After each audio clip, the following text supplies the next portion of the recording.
Antoine Besson est avec nous. Bonsoir Antoine. Bonsoir messieurs, bonsoir à toutes et à tous. Vous êtes journaliste sportif, expert du cyclisme, on peut le dire, à LMTV, mais également pour d'autres chaînes nationales. Première étape donc de ce région Pays de la Loire Tour, un grand départ et une première étape en Vendée.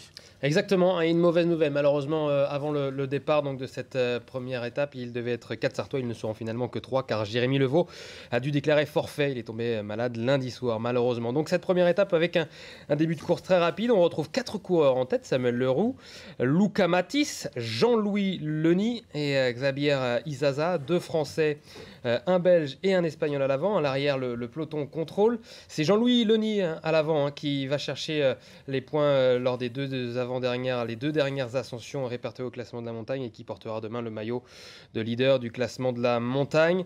Ensuite, regroupement à 67 km de l'arrivée. Les 4 coureurs échappés se font rattraper donc par l'avant-garde du peloton qui a accéléré. Regardez en bas de votre écran, hop, la chute là ici à l'arrière du peloton pour Magnus Kulset pour la formation Uno X.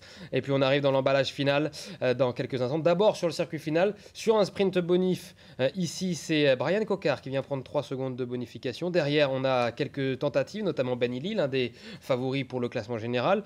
Un de ses coéquipiers également qui va attaquer par la suite avec Kevin le Danois pour la formation Arkea BNB Hotel et Raït Arm également pour la formation nordiste Van Rysel-Roubaix-Lille Métropole. Des coureurs qui se feront rattraper à moins de 20 km de l'arrivée. On se dirige donc vers un sprint massif et dans les 50 derniers mètres, on a 2 coureurs qui se battent pour la victoire. Marine Vandenberg et Yon Aberastori qui s'imposent. Difficile de le dire, même avec ces images au ralenti.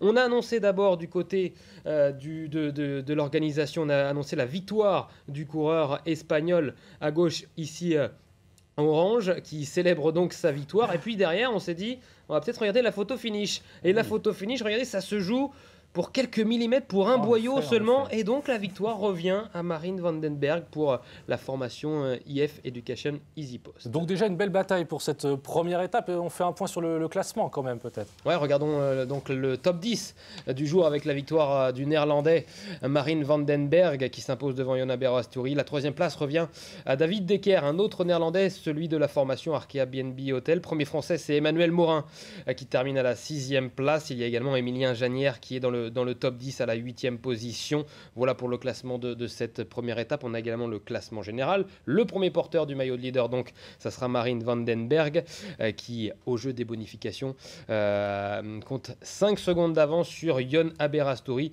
David Decker est 3e avec 7 secondes de retard. Brian Cocard, premier français, est 4e avec 8 secondes de retard sur le leader. Et le local du jour dans tout ça, Antoine, qui est-il ?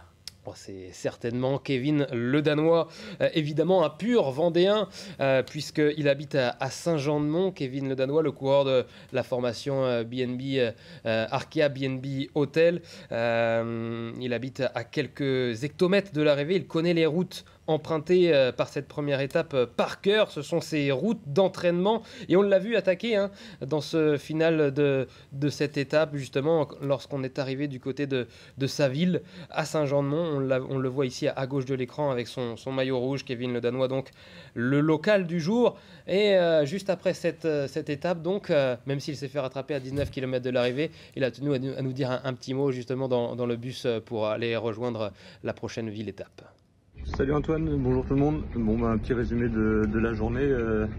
En arrivant à domicile, c'était plutôt sympa, donc j'ai essayé de profiter au maximum de la journée.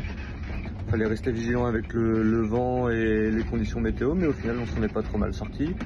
Et puis après, en arrivant à la maison, j'ai essayé de me faire plaisir en attaquant, donc bon, ça a pas marché, mais je me devais en arrivant à la maison d'essayer quelque chose, donc c'était chose faite, et puis on retentera les prochains jours. Et une première étape, Antoine, qui a aussi permis de voir de belles images de la Vendée. Quelle image vous retenez de cette première étape ?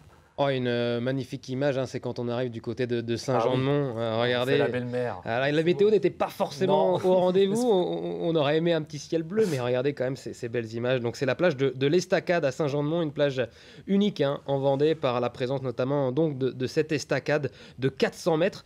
Tout de même un lieu incontournable et sublime où de nombreux Vendéens et des touristes viennent se balader.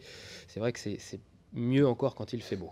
Un mot sur l'étape de ce mercredi, je crois qu'on repart vers la terre cette fois. Exactement, on partira de Châteaubriand. Regardez cette deuxième étape, Châteaubriand en Loire-Atlantique, et on prendra la direction de Saumur dans le Maine-et-Loire. 162 km au programme avec un petit peu plus de 1000 mètres de dénivelé positif, 3 sprints intermédiaires, 3 montées répertoriées au classement de la montagne. Départ Châteaubriand, direction Saumur.